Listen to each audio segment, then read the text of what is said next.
Hello everyone, welcome to my another video. তো viewers, আমি আজকে আবারও আপনাদের সামনে একটা নতুন কম্পিউটার টিপস অ্যান্ড ট্রিক্স নিয়ে হাজির হয়ে গেছি।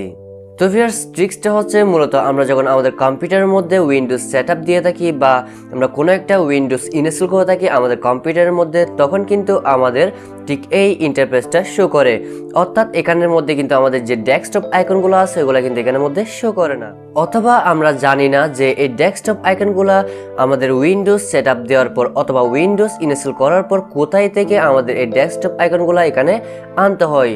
Like example, this PC, control panel, recycle bin, যে সফটওয়্যারগুলো রয়েছে, ডিফল্ট যে সফটওয়্যারগুলো রয়েছে কম্পিউটারের মধ্যে, ওইগুলা কিন্তু আমরা এই ডেস্কটপের মধ্যে কিন্তু আনতে পারি না।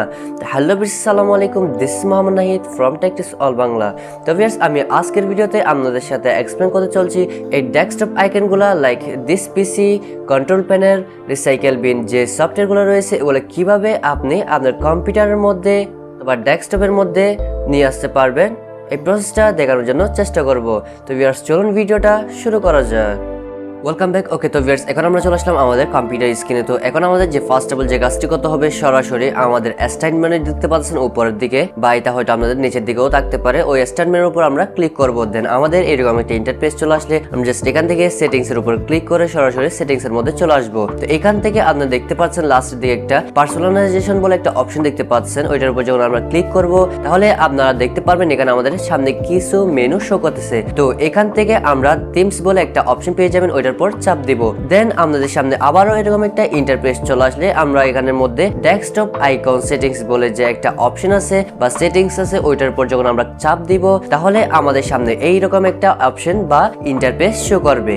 সো এখানে আপনারা দেখতে পাচ্ছেন this PC, recycle bin, networks, তারপর হচ্ছে আপনার কন্ট্রোল প্যানেল, এই যে সব কম্পিউটারের মধ্যে ডিফল্ট সফটওয়্যারগুলো রয়েছে এগুলো কিন্তু আমাদের সামনে শো করতেছে। তো এখানের মধ্যে আমাদের একটার উপরও কিন্তু সিলেক্ট করা নাই। সো এখান থেকে আমাদের যে সফটওয়্যারগুলো বা যে ডিফল্ট সফটওয়্যারগুলো আমার কম্পিউটারের মধ্যে লাগবে অর্থাৎ ডেস্কটপের মধ্যে রাখবো, ওগুলো আমি জাস্ট এখান থেকে সিলেক্ট করে রাখবো। তো ফার্স্ট অফ অল এখান থেকে কম্পিউটার অর্থাৎ কম্পিউটার মানে এখানে যে দিস পিসিটা আছে ওইটাই বোঝানো হয়েছে। সো এখান থেকে আমরা কম্পিউটার বলে যে অপশনটা বা সফটওয়্যারটা আছে ওইটার উপর ক্লিক করে ওইটা সিলেক্ট করে নিব। দেন এরপর আমার যে সফটওয়্যারটা লাগবে সেটা হচ্ছে রিসাইকেল বিন, ওইটাও সিলেক্ট করে নিলাম। দেন আমার যে কন্ট্রোল প্যানেলটা আছে ওইটাও সিলেক্ট করে নিলাম। দেন সিলেক্ট করার পর জাস্ট আমরা এখান থেকে অ্যাপ্লাই বাটন আছে ওইটার উপর ক্লিক করার পর দেন ওকে বাটনের উপর ক্লিক করার সাথে সাথে আমাদের এই সফটওয়্যারগুলো এখানের মধ্যে চলে আসবে। সো এখান থেকে এটা আমি ক্লোজ করে দিব। তো আপনারা দেখতে পাচ্ছেন ফাইনালি আমাদের ডেস্কটপের মধ্যে কিন্তু এই সফটওয়্যারগুলো আমাদের সামনে চলে আসছে। তো ভিউয়ার্স, অনেকেই জানে না যে এই সফটওয়্যারগুলো কিভাবে আনতে হয়। তো ভিউয়ার্স, এই পদ্ধতিটা ইউজ করে কিন্তু আপনি চাইলে এই ডিফল্ট সফটওয়্যারগুলো লাইক আপনি this PC, control panel, recycle bin এই সফটওয়্যারগুলো এখানের মধ্যে নিয়ে আসতে পারবেন। তো ভিউয়ার্স, এই কম্পিউটার ছোট টিপসটা আপনাদের কেমন লেগেছে লাইক এবং কমেন্ট করে জানাতে পারেন। আর আপনি যদি আমার এই চ্যানেলের মধ্যে নতুন দর্শক হয়ে থাকেন তাহলে অবশ্যই রিকোয়েস্ট থাকলো চ্যানেলটি নিচ থেকে সাবস্ক্রাইব করে পাশে থাকা বেল আইকনটি প্রেস করে দেওয়ার জন্য। তো ভিউয়ার্স, আজকে এই পর্যন্ত, দেখা হচ্ছে পরবর্তী কোনো ভিডিওতে। সবাই ভালো থাকবেন, সুস্থ থাকবেন। আসসালামু আলাইকুম।